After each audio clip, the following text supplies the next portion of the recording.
And the way that you talk about Black folks to your children and with your children starts with the way that you think and believe about Black folks in your mind and in your heart. So check that first.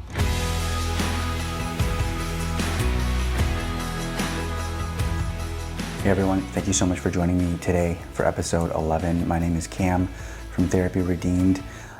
Today we're talking about how to help children process police shootings. When police officers murder unarmed Black men and women, how do we help our children process that? And what is it like to bring this conversation to them to help them navigate what does this mean in here in our family, and then out there on the streets, out there in the classrooms, out there in our neighborhood? What does it mean for them? Help them process this. So just 5 ideas to start with. You have more ideas, and I hope that you can add some of those, maybe even in the show notes, but just add to it yourself. This is just adding to a conversation, a larger conversation that's already happening. These are just some initial impressions that I have days after the shooting of Daunte Wright here in Minneapolis. Okay, I'm recording this during the Derek Chauvin trial, the murder of George Floyd, and just a lot of unrest happening right here. A lot of families wondering, wow, what do we do with this? How do you even address this? There's just so many things that we don't know the answers to, but our children still need to understand how to think through and talk through and process these events happening. The first idea is don't wait. Do it right now. Do it today. Think about how you can make it happen sooner than later.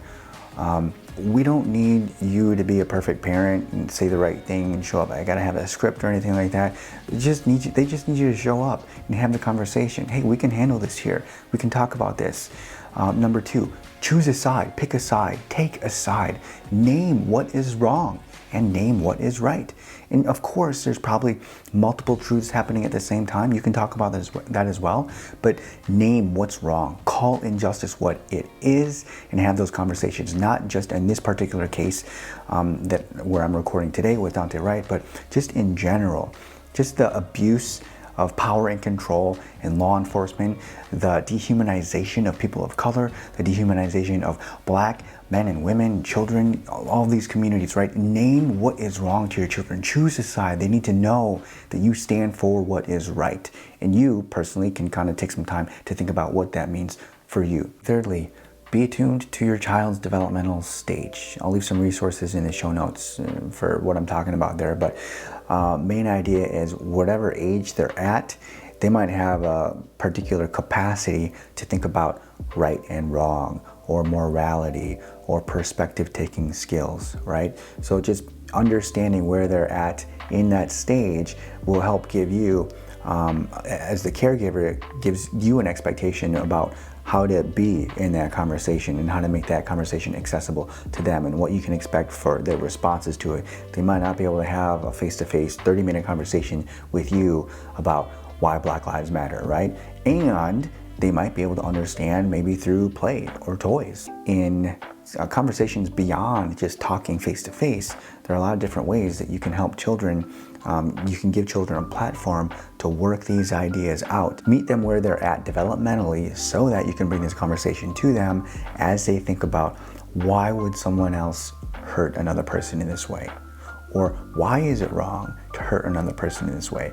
What changes could we be making as a people, as a community, to make it better for future people, right? So just having that conversation with them based on where they're at developmentally. You can think about Kohlberg's stages of morality, like moral development.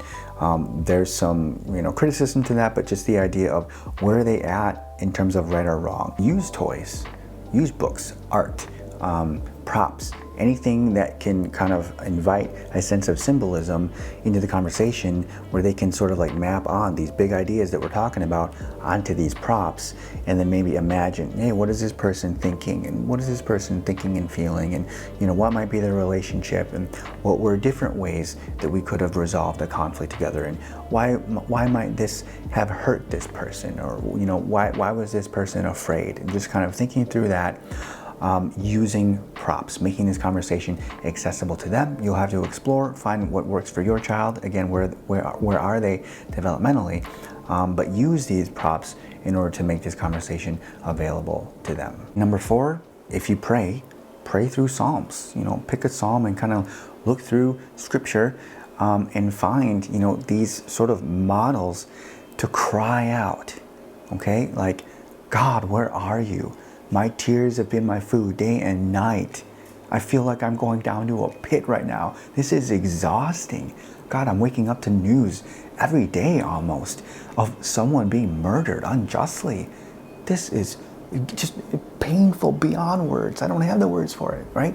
So we're just using that as a model. Like I said, if you pray, you are welcome to open that up, and there are models there for us to sit with and grieve and lament.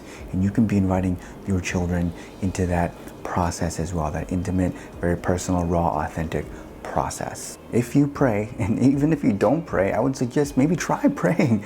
We need this. We need anything that we can do to help. Pray for our Black neighbors, Black communities before you go to sleep, when you wake up, around the dinner table, murmuring throughout the day, maybe as you're walking through the street, just seeing people, buildings, communities, neighborhoods, a playground, just like hoping, positive thoughts, vibes, whatever you want to call it, but praying for these folks and us together as a community, that goodness would arise, that life would arise, that love would arise, that these, justice would happen. So we're crying out for that to happen in our communities. And when we're doing that together, those desires, again, really shape the way that we love and serve the people beside us and with us and next to us. Again, that's what we're going after here, putting space in our heart and putting space in our children's heart for their neighbors and for those who are living as sojourners next to them and beside them, wherever they're at on this planet. Okay, number 5, do this regularly. Like, do what regularly? I'm talking about like valuing Black lives, speaking of them, speaking truth and love over them, celebrating them, valuing them so much that we do grieve when we lose them, right? That our children's children would grieve when we see these headlines of a Black brother or sister, a Black sibling being shot unjustly by a police officer. Now, again, I've said this before, I understand not all police are bad. I get that. And if you feel the need to email that to me, fine, go ahead. But I get that, okay? But this conversation is acknowledging that there is an injustice in this land, and there does need to be change in this land. It needs to happen, and it is urgent. And that's what we're working together toward, okay?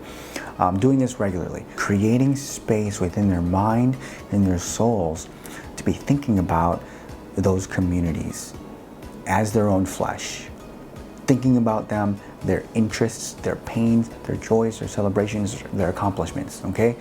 And again, yeah, we're not just talking about Black folks when they've been shot by police. No, we are celebrating them ongoing, when they win awards, when they've taken positions of office, when highlighting them when they're serving and blessing our community or serving and blessing other communities.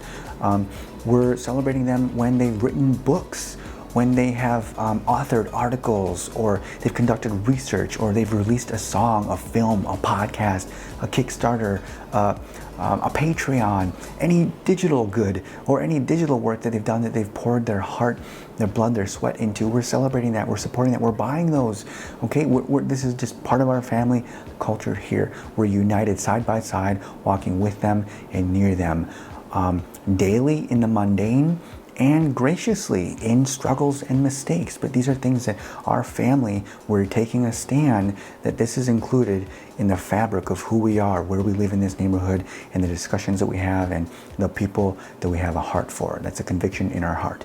And the way that you talk about Black folks to your children starts with the way that you think and believe about Black folks in your own heart and mind. So you might have a chance to do your own personal heart check about what is that? What are these biases that might be coming up for me? Or just, what kind of things and ideas might I need to sit with and wrestle with and maybe change and relearn or dismantle or recreate in some way.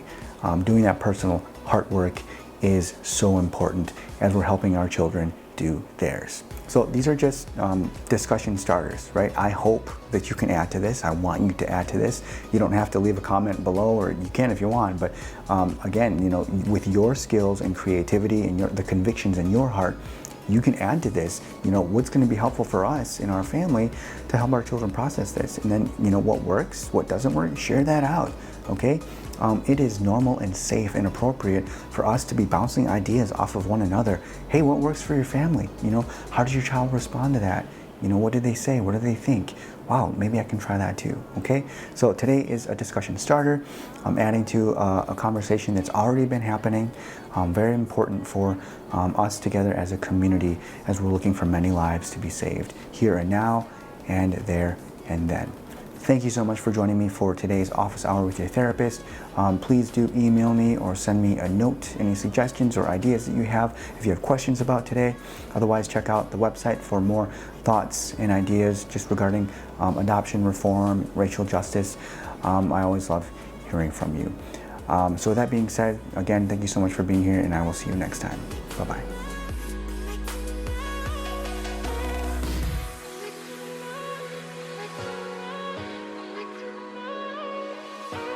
Wish on every shooting star that you still come back to me.